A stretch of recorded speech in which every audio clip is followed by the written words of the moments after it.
Bismillahirrahmanirrahim. Assalamualaikum warahmatullahi wabarakatuh.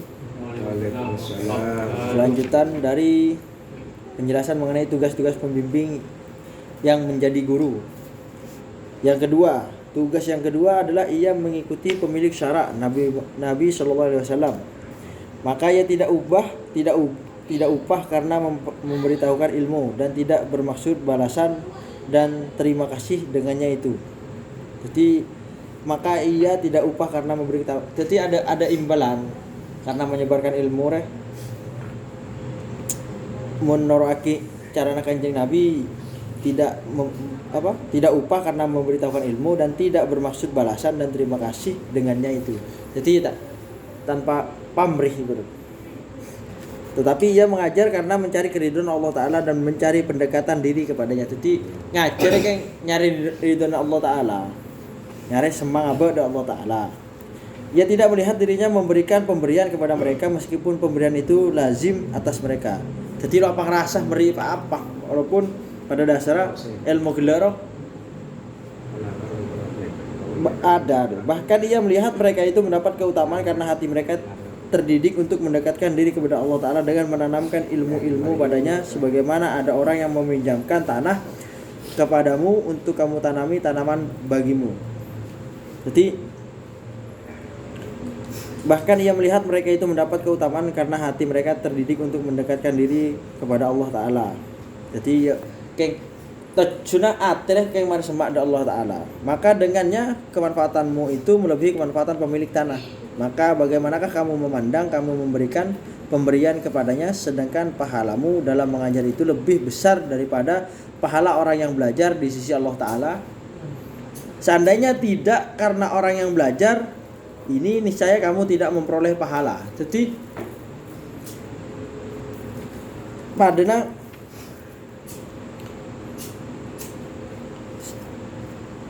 dengan menanamkan ilmu padanya, sebagaimana ada orang yang meminjamkan tanah kepadamu untuk kamu tanami tanaman bagimu, maka dengannya kemanfaatanmu itu melebihi kemanfaatan pemilik tanah. Jadi padahal jemaah kita tanah soro tanamin di orang sandik tanah.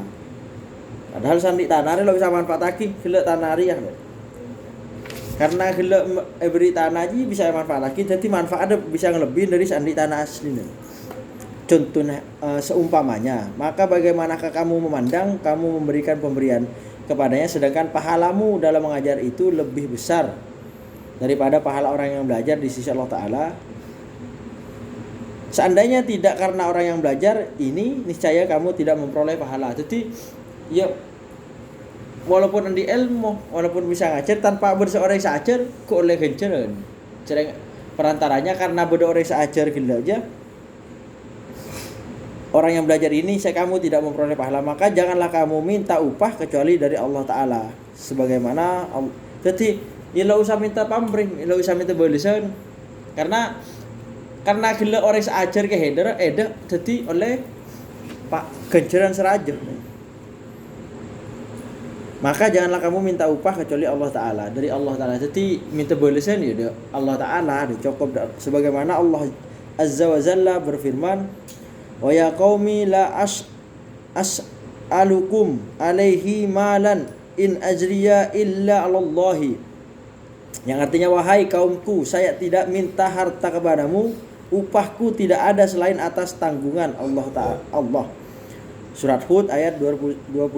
Sesungguhnya harta dan apa yang di dunia adalah pelayan badan atau tubuh, sedangkan badan adalah kendaraan jiwa. Sedangkan yang dilayani adalah ilmu, karena dengan ilmulah kemuliaan jiwa. Sesungguhnya harta dan apa di dunia adalah pelayan.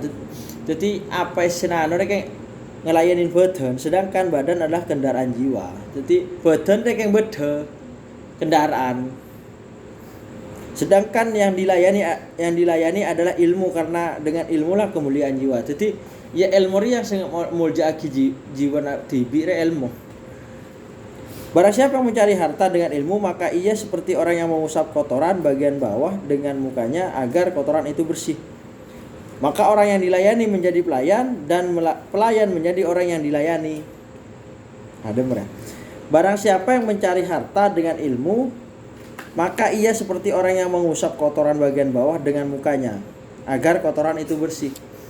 Jadi lo pantas ibaratnya mun nyare dunya lebet ngajarin ilmu. Ya Allah. Seperti orang yang mengusap kotoran bagian bawah dengan mukanya. Jadi ile padane ngotorake hal sepenting bisa barang kotor. Maka orang yang dilayani menjadi pelayan dan yang pelayan menjadi orang dilayani. Jadi sebalik seakan-akan mun orang ilmu ngajarake ilmu ngarepake harta seakan-akan paden pelayan jadi tamu ibaratnya. Tamu yang jadi pelayan. Jadi ibaratnya kemudian dia terbalik. Itu adalah penjungkir balikannya. Dan seperti itu adalah orang yang berdiri di penampilan agung bersama orang-orang yang berdosa. Jadi padana gelarong seumpama padana bi orang-orang ketele becek kan di antara orang-orang sejubo. Di mana mereka berbalik kepada mereka di sisi Tuhan mereka. Jadi ya di hadapan Allah ya terbalik deh. Ada agung. Bahkan agung kayak di antara orang-orang sejubo. Secara global maka keutamaan dan pemberian itu adalah bagi guru. Maka lihatlah bagaimanakah urusan agama itu berakhir kepada suatu kaum yang menduga bahwa tujuan mereka adalah mendekatkan diri kepada Allah Ta'ala dengan ilmu fikih, ilmu kalam, mengajarkan keduanya dan selainnya. Jadi intinya tujuannya hanya untuk mendekatkan diri kepada Allah Ta'ala. Mereka menyerahkan harta dan pangkat dan menanggung beberapa macam kehinaan dan berkhidmat kepada syaitan untuk melepaskan hal-hal yang berlaku. Seandainya mereka meninggalkan hal itu, niscaya mereka ditinggalkan dan tidak diperselisihkan. Kemudian guru itu memperkirakan dari muridnya untuk melaksanakan baginya dalam setiap malapetaka untuk membantu kekasihnya atau teman dekatnya untuk memusuhi musuhnya secara terang-terangan agar ia bergerak untuk memenuhi kebutuhannya. Jadi ngajak dak murid untuk intinya menjerumuskan lah. Jak pak guru riah lo seneng de orang mengajak lo seneng de orang dan tunduk di mukanya untuk keperluan-keperluannya. Jika ia lengah dalam kewajibannya maka ia berontak dan ia menjadi orang yang paling dimusuhinya. Maka hinalah seorang alim yang ridho dirinya mempunyai kedudukan ini. Ia bergembira dengannya dan tidak malu untuk mengucapkan tujuan saya mengajar adalah menyebar luaskan ilmu karena mendekatkan diri kepada Allah Ta'ala dan menolong agamanya. Maka lihatlah tanda-tanda itu sehingga kamu melihat berbagai macam tipuan itu. Jadi intinya mun ngajarin ilmu banyak tajunah di luar tajun dari Allah Ta'ala, di situ banyak tipuan. Memang cuma mengedepankan tujuan abang tibi, tujuan pribadi. Maka lihatlah tanda-tanda itu sehingga kamu melihat berbagai macam tipuan itu. Sekian, wassalamualaikum warahmatullahi wabarakatuh. Wallahu a'lam bishawab. Selanjutnya besok tugas yang ketiga adalah janganlah ia meninggalkan sedikit pun dari nasihat-nasihat guru.